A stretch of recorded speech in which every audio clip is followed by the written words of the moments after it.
Welcome, folks. I'm Jaby Koay, joined by ACHARA KIRK. Yo. We're looking at new Rockstars, Loki Episode 4 breakdown, Easter eggs, and details you missed. Yes, please. I'm sure I missed a lot. I want to know. Thank you. Loki Episode 4, I just want to call out my own lack of reaction on when Loki got, like...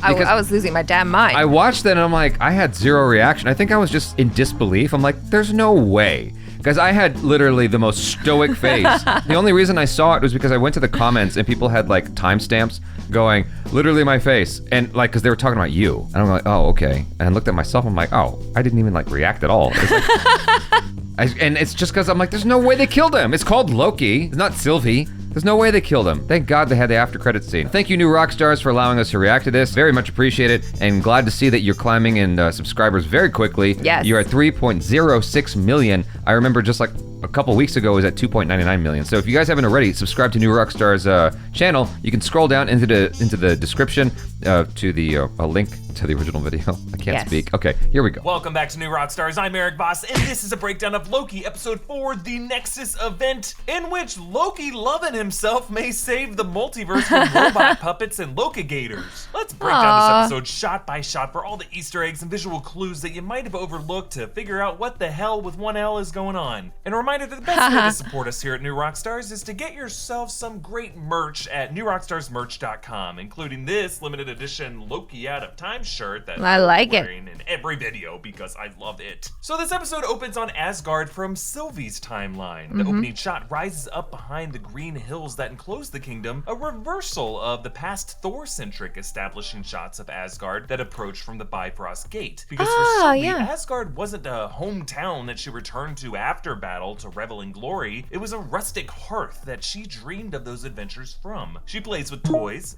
But Valkyrie flies over, defeats the dragon, and saves Asgard. Like Thor admitted in Ragnarok, Sylvie's fan crush was Valkyrie, riding her Pegasus. Now the dragon may be the Muspelheim dragon that Thor slayed in Ragnarok's opening. She also has a wolf, perhaps Fenris, Hela's wolf steed, and this Viking boat, actually another of which can be seen over by the seat in the background. And then the TVA comes in and arrests her for no apparent reason other than she's a Loki. But perhaps since Sylvie sees herself in a heroic light, that could be what causes the TVA, or the mystery figure actually controlling the TVA, to see her as a potential threat, because that person wants Loki's to be the bad guy and die prematurely. Now, this squad is led by Renslayer before she became a judge, now Hunter A23, which is probably a reference to Avengers 23 in 1963, the first comic appearance of Ravonna Renslayer, in which time-traveling villain Kang the Conqueror professes his love to her, but she rebuffs him, so, you know, he moves to destroy her home, which, fellas, is not the response to no. But the writers choosing Ravonna Renslayer as opposed to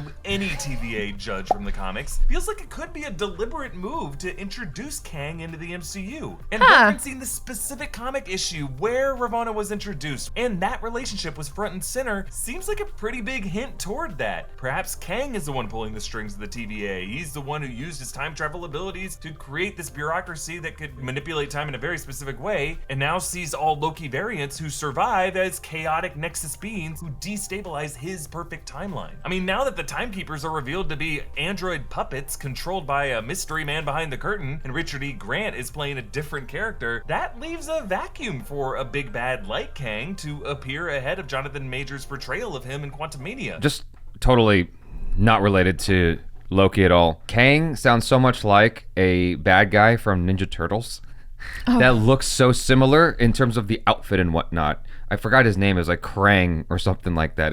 It's K something, and it's like a brain inside of a stomach controlling this big dude. It was a very similar sounding name, but anyway, maybe Ninja Turtles got inspired from Kang. In interviews, Majors claims to have no idea what we're talking about, so we'll see. Now, we never see what happens with the figurines Sylvie was playing with. They don't get erased with the reset charge, so maybe they were collected by Renslayer for her creepy collection of trophies. I mean, Kang's kingdom of Chronopolis, which could be that city in the quantum realm, is in the comics similarly made up of architectural relics of trophies from histories Kang has conquered. So young Sylvie goes through the booking process from a lower and much scarier vantage point. She notices the For All Time Always TVA seal that Loki walked right over in the pilot. Her transcript stack is much shorter than Loki's since he's much younger and has spoken much less in her life. But notice that guy's mug does not yet feature his beloved cat, and Sylvie doesn't like look down to see any cat in the corner, so that cat might have been more recent acquisition, and by the way, I hope the cat's name is Schrodinger, because that would be awesome. The girl is scanned to determine she is not a robot, which, since the Timekeepers are androids, might actually be to prevent other robots from entering the TVA and detecting that secret, because you know I'm bot-phobic and I ignorantly assume all robots know each other. Renslayer meets with the Timekeepers, who are arranged much like the goofy future leaders in their floating seats in Bill and Ted's Excellent Adventure. To me, just a little clue pointing to these Timekeepers being really the makings of someone less grand, yet still excellent.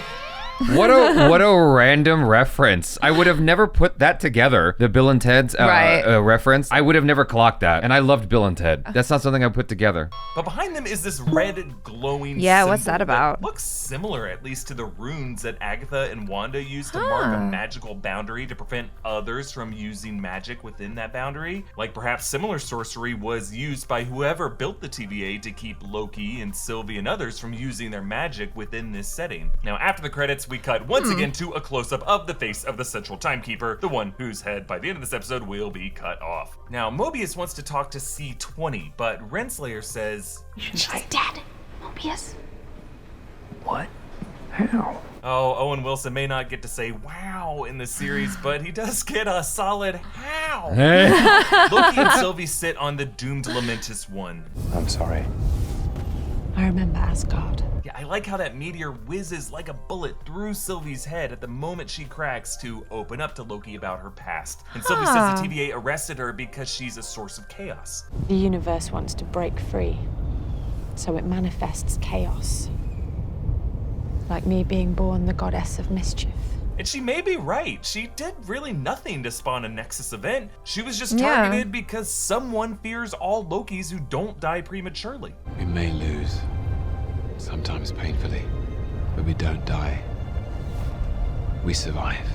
Now back at the TVA, the screen shows Wrightville, Pennsylvania, January 6th, 1832. That's referring to a bridge over the Susquehanna River in 1832 that collapsed due to ice and flooding. Then Morag, the planet where Peter Quill recovered the Power Stone and Guardians of the Galaxy revisited an Endgame, which was a planet that used to be covered by vast oceans until the water receded, perhaps due to some environmental catastrophe. Now above those are mentions of Sakaar, that's the trash planet from Thor Ragnarok, and Alberta, Canada, the province containing Calgary, site of one of the worst catastrophes in the year 1970, the birth of this piece of shit. And I am a very, very proud. And later on in the scene, when they lock on to Lamentis 1, above you can read unidentified planet. Interesting, since we know the TVA has seen all of historical existence, and by the end of that, there are still some planets that remain unidentified. And then Barcelona, Spain again, and then a bit later, after Barcelona, there's Aladon, referring to Aladon Prime, a decimated planet that the Kree army retreated to in the Annihilation Conquest comics. And then after that, Lima, Peru. Now we get this gnarly point of view of the shot from the planet crashing toward Lamentis 1 as it breaks apart. Reminds me of the point of view shots from the asteroid in Armageddon. That movie's crazy, but to be honest, it gave us some really fun stuff to look at. So it is Loki and Sylvie's connection that leads to this intensely powerful branch, the Nexus event of this title. It is so powerful that it defied the apocalypse that should have prevented this branch from forming, meaning that these two free surviving Lokis connecting, falling for each other as opposed to killing each other, represents the greatest threat to the person behind the Timekeepers and their sacred timeline. Real quick, I just gotta ask. So this red line thing right here that he was talking about, how it looks like the runes. The runes with Scarlet Witch. Is the implication here that this is all enveloped in some kind of magic as well? Yes, that is the implication. What's the implication? But then what do you extrapolate from that? Like, how far does that go then? I don't know how far that goes, because if that is magic, whoever made those runes and put them up is a very, very powerful sorcerer.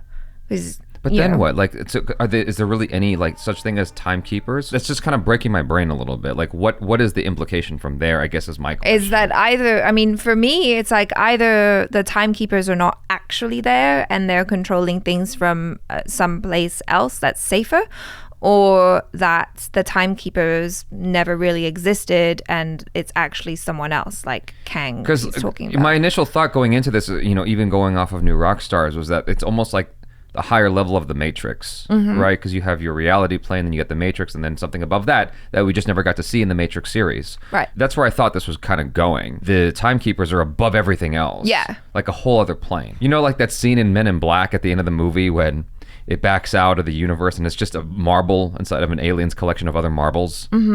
You don't know what I'm talking about. I don't really remember. Well, most of you guys have seen Men in Black and know what I'm talking about. But now it sounds like that was all just a front. Yeah. It's just theater, and really it's just another form of magic again.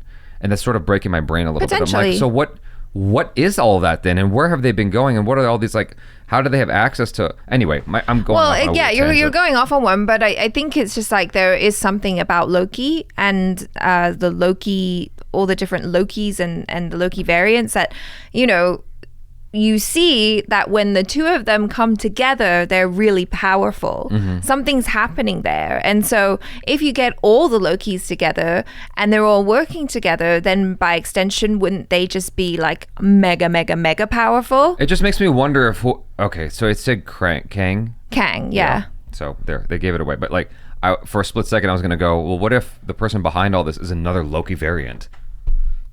You know, anyway. Essentially, this is like Loki squared to them. But they get captured, and Mobius throws Loki through this red door that's outlined in the same kind of neon glow as the Timekeeper's rune. So perhaps it represents a different kind of inner TVA magic. In this case, it's this time cell, a looped memory torture prison, kind of like something you'd see in Black Mirror. But Jamie Alexander returns as Lady Sif. You conniving, craven, pathetic worm. You did this! What? I hope you know you deserve to be alone, and you always will be. Now, Sif did not die with the Warriors 3 in Ragnarok, and she is expected to return in Thor: Love and Thunder. Loki cutting Sif's hair is actually from Norse mythology, in which Loki cut off Sif's hair, and to make up for it, went to Nidavellir, where the dwarves crafted her new hair from gold. Actually led to the dwarves crafting for the gods all kinds of things, like Mjolnir. Now, I love how you can hear the loop track resetting each time. Because it was just a bit of fun. You. Oh. And while we're talking about the sound mix of this scene, each of Sif's successive hits get louder and louder on each pass to convey that increasing pain level on Loki.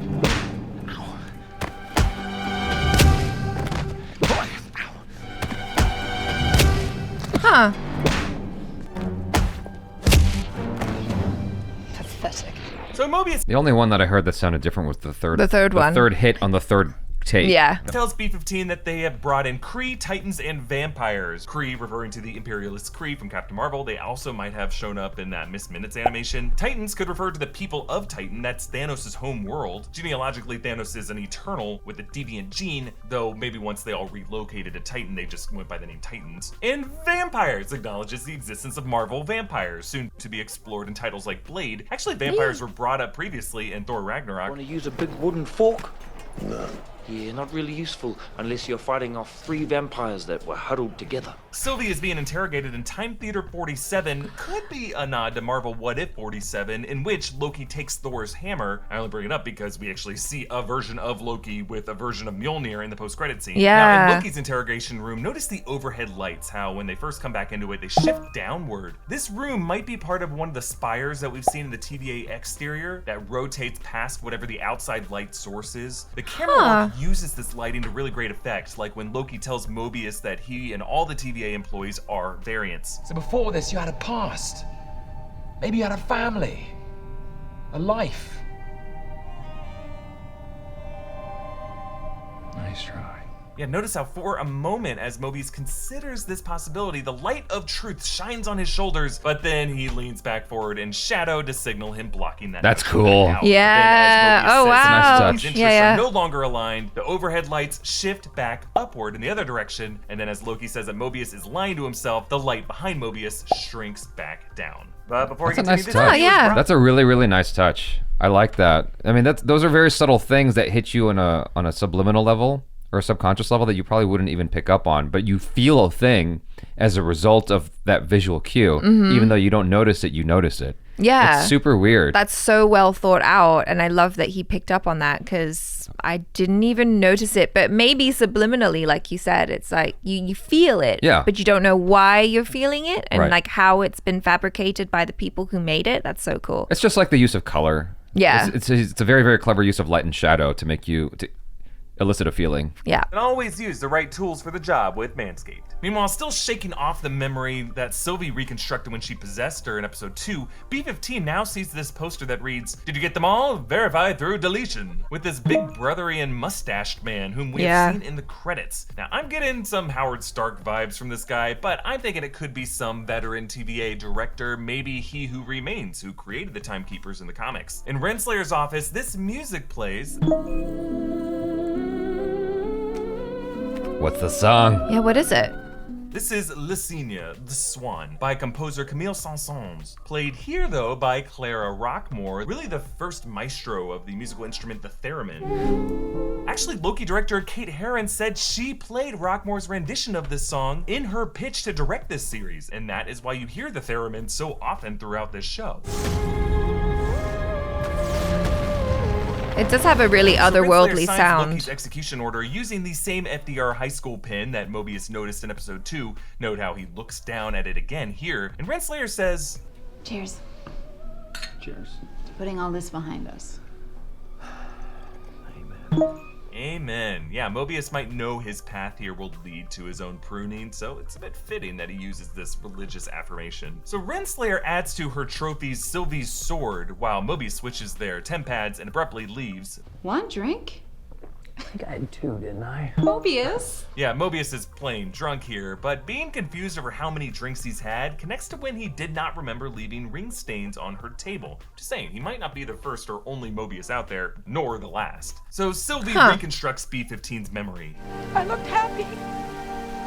Wunmi Masaku's so good! She cries real tears here, but they mix in with the raindrops on her cheeks, a nod to the famous Tears and Rain monologue of Blade Runner, which was a major inspiration for Loki. Also this moment cited in WandaVision with that Tannhauser Gate sign, with B-15 facing a similar realization as replicants that her memories give her humanity that has been denied to her. So Mobius confirms from Renslayer's temp pad that she pruned C-20 as a cover-up, so he goes to tell Loki, You can be whoever, whatever you want to be, even someone good. I mean, just in case anyone ever told you different. And Loki responds with this heartfelt grin, which sadly leads to this moment where Mobius knows Ravonna is about to prune him, so he says where he would always want to go. And wherever I had a life before the TVA came along. Maybe I had a jet ski. That's what I'd like to do. Just riding around on my jet ski. Prune him. Get this man a jet ski! Well, considering Loki got pruned to this exile place, it is possible doing this could have unplugged Mobius to his past life jet skiing. I gotta say, that was such a powerful moment, though. Yeah. I know it's a little bit undermined by the fact that now he's woken up out of the dream world or whatever, wherever it goes. We have no explanation just yet, but I thought that was just such a powerful acting moment on Owen Wilson's part. Yeah, it was a really lovely scene. Yeah. That like semi-hyperventilating because he knows he's about to go. He knows he's about to get killed. It's just, oh God, I felt it. Even just watching that little clip, I'm like, it was so good. I mean, let's hope so. We know from trailer footage that this isn't the last time we're gonna see him. But also, again, that scream as they get erased. It's so haunting. And notice how it ends with this digital zip sound, almost like someone being zipped up in a time body bag. In the elevator, Sylvie asks, I didn't catch that. What was my Nexus event? Why did you bring me in? Yeah. I don't remember. That little smirk! It's similar to what Thanos said to Wanda Maximoff in Endgame. You took everything from me.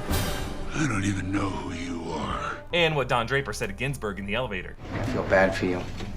I don't think about you at all.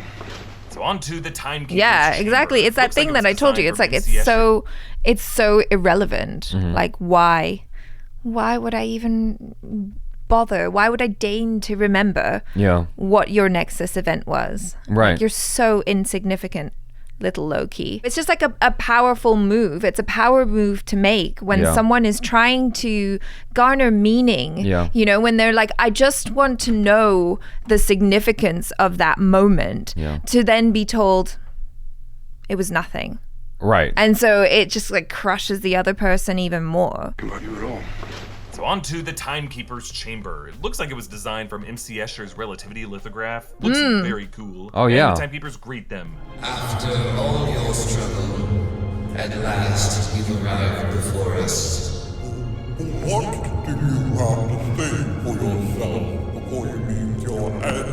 The f*** are these Muppets! I especially love the Lorax one. What do you have to say for yourself? Yeah. This artificiality is the idea. They are positioned high up, bathed in mist, much like the great and powerful Oz. Yeah. It's a sign to us that they're clearly about to be revealed as a smokescreen. After the fight, Sylvie decapitates the central timekeeper, eliciting laughs from the other two until they've shut down like Chuck E. Cheese robots. Fake. Mindless androids.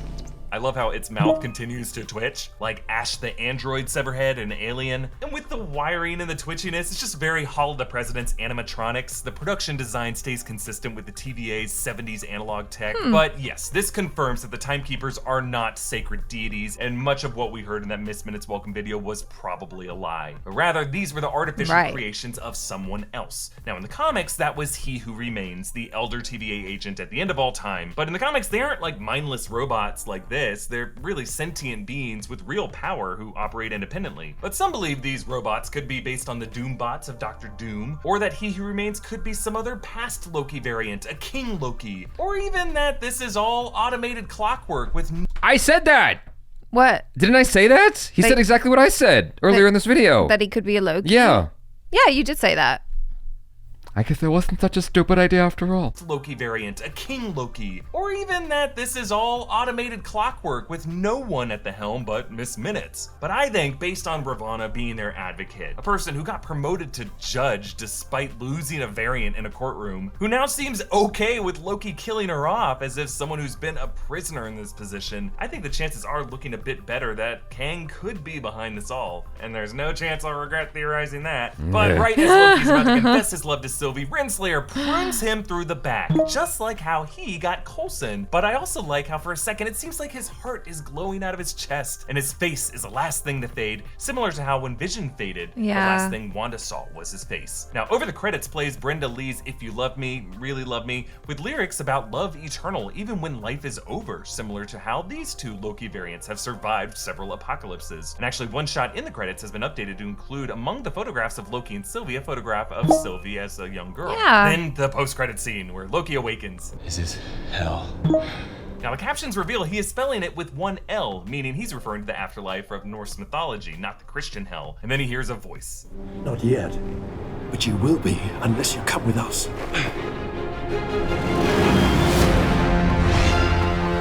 They look so cool. So these are credited as classic Loki, played by Richard E. Grant. He's dressed up in the bright yellow and green look from the comics. Maybe he's a Loki variant that was pruned from the comic universe. Then boastful Loki, who carries a version of Mjolnir that appears to be a truck piston attached to a piece of train rail. And then Kid Loki, another character from the comics, who carries an alligator with its own Loki crown. So now, cute. Loki in the past has performed conjuring with animals like snakes and frogs. Actually, the frog was itself a reference to the Throg comics, but the voice we heard was Richard E. Grant's, though it was off screen, leading some folks online to speculate that this could have been the gator talking. I don't know about that. I hope it's the case though. Now, they are in the ruins of New York City. You can see Avengers Tower back there. Oh, shit, see yeah. this as the aftermath of the Battle of New York, in which either Loki won or maybe where Iron Man failed to divert that nuke. You can actually hear the orchestra notes that are part of Alan Silvestri's Avengers theme. Unless you come with us.